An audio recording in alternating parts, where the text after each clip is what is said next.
Assalamualaikum warahmatullahi wabarakatuh. Shalom, Om Swastiastu, Namo Buddhaya, Salam Kebajikan.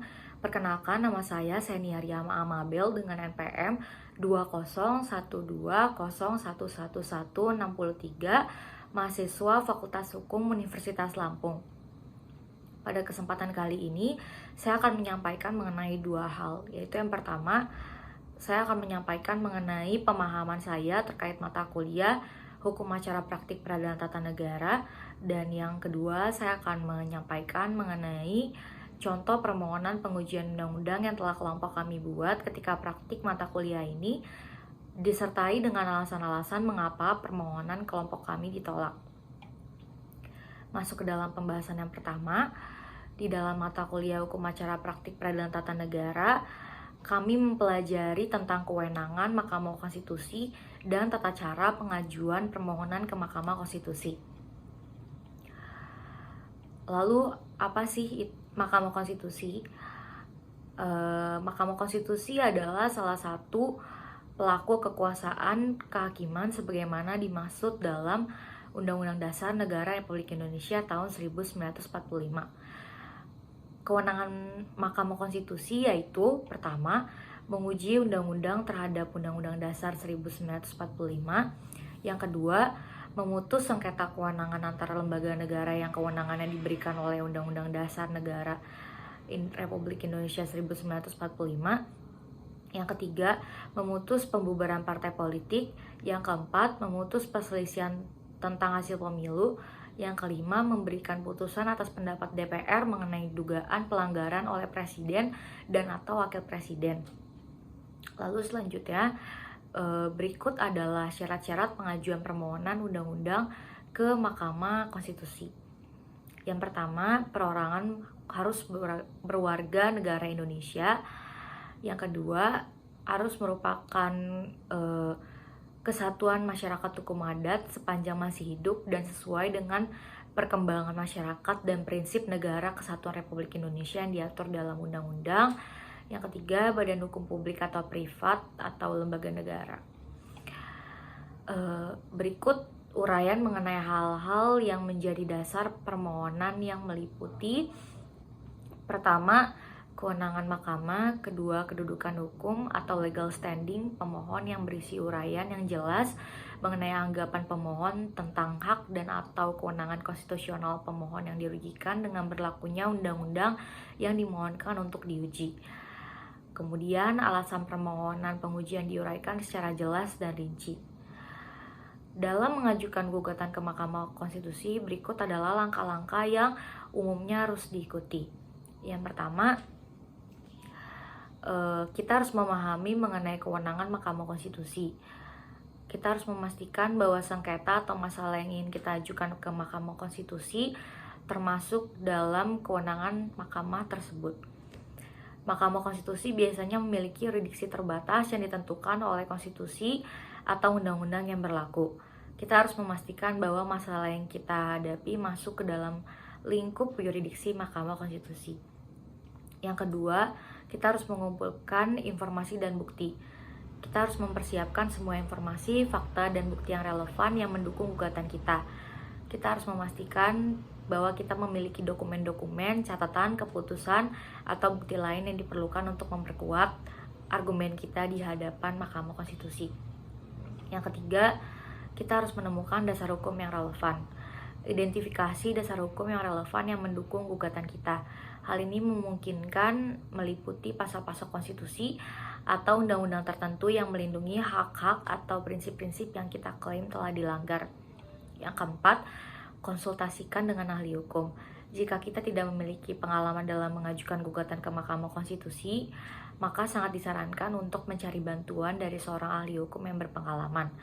Ahli hukum dapat membantu kita dalam perumusan gugatan, memeriksa kekuatan argumen kita, serta memberikan saran hukum yang tepat. Yang kelima, buat petisi atau permohonan gugatan. Setelah kita memiliki semua informasi dan bantuan yang kita perlukan, buat petisi atau permohonan gugatan yang memuat argumen hukum, fakta, dan dasar hukum yang relevan. Kita harus memastikan untuk mengikuti format yang ditetapkan oleh Mahkamah Konstitusi termasuk persyaratan teknis dan tata cara pengajuan. Yang keenam, mengajukan gugatan ke Mahkamah Konstitusi. Kita harus mengajukan gugatan kita ke Mahkamah Konstitusi sesuai dengan prosedur yang ditetapkan. Kita harus memastikan bahwa kita mengajukan gugatan dalam batas waktu yang ditentukan dan menyertakan semua dokumen dan informasi yang diperlukan.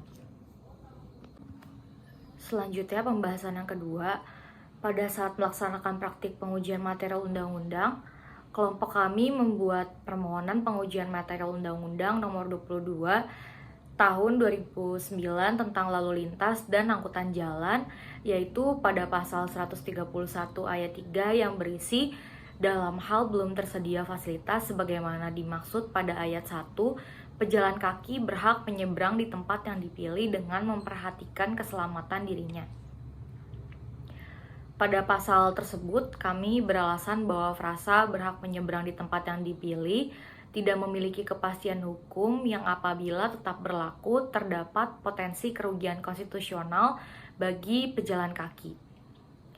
Pada pasal tersebut juga tidak terdapat penjelasan lebih lanjut dengan spesifik terkait kriteria jalan yang dapat dipilih, sehingga hal tersebut tidak menjamin keselamatan bagi para pejalan kaki. Legal standing kami merupakan perorangan warga negara Indonesia sebagai mahasiswa Fakultas Hukum Unila. Hak kami selaku pejalan kaki jelas dilindungi oleh adanya pasal 28D ayat 1 dan pasal 34 ayat 3 Undang-Undang Dasar 1945. Yaitu Undang-Undang Dasar 1945 menjamin kepastian hukum dan ketersediaan fasilitas pelayanan umum yang layak, serta berhubungan dengan pasal yang kami uji, terdapat potensi kerugian yang akan kami alami jika pasal tersebut tetap berlaku.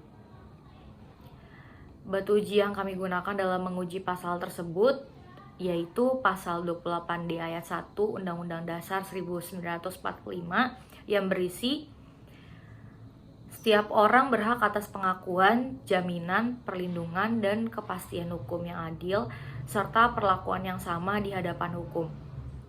Dan yang kedua, pasal 34 ayat 3 Undang-Undang Dasar 1945 yang berisi negara bertanggung jawab atas penyediaan fasilitas pelayanan kesehatan dan fasilitas pelayanan umum yang layak.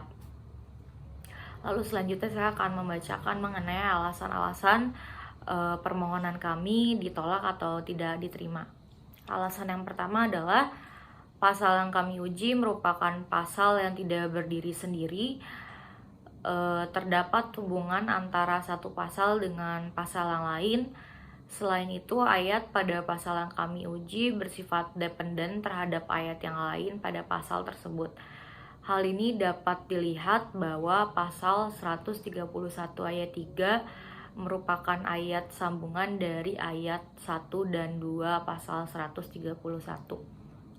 Lalu alasan yang kedua, selain itu pasal yang kami uji terkait frasa berhak menyeberang di tempat yang dipilih wajib dibaca secara keseluruhan dan tidak dapat terpisah. Yang ketiga, berhubungan dengan frasa tersebut juga bahwa frasa tersebut yang menyebutkan berhak menyeberang di tempat yang dipilih merupakan hak bukan kewajiban bagi pejalan kaki. Lalu pihak lawan juga menyampaikan mengenai apa yang dimaksud dengan hak dan kewajiban dari para pejalan kaki yang menjadi alasan mereka tidak menerima permohonan dari kelompok kami. Sebagai pengguna jalan atau orang-orang yang menggunakan jalan untuk berlalu lintas, pejalan kaki memiliki sejumlah hak yang diantaranya pertama berhak atau ketersediaan fasilitas pendukung berupa trotoar, tempat penyeberangan, dan fasilitas lain.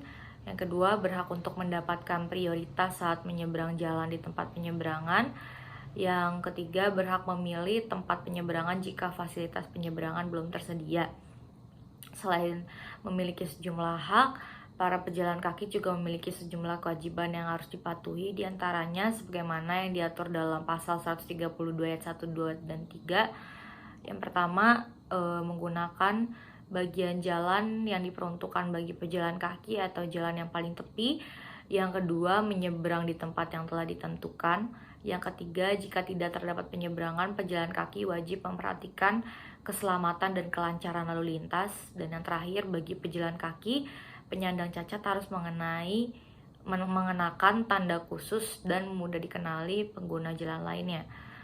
Dan menurut Lawan, sehingga jelas untuk mendapatkan jaminan dan perlindungan dari frasa Aquo, pejalan kaki juga harus melaksanakan kewajiban sebagai pejalan kaki agar dapat menjaga keselamatan dirinya sendiri. Kira-kira sekian dari saya tutup. Terima kasih. Wassalamualaikum warahmatullahi wabarakatuh. Shalom, Om Swastiastu, Namo Buddhaya, salam kebajikan. Terima kasih.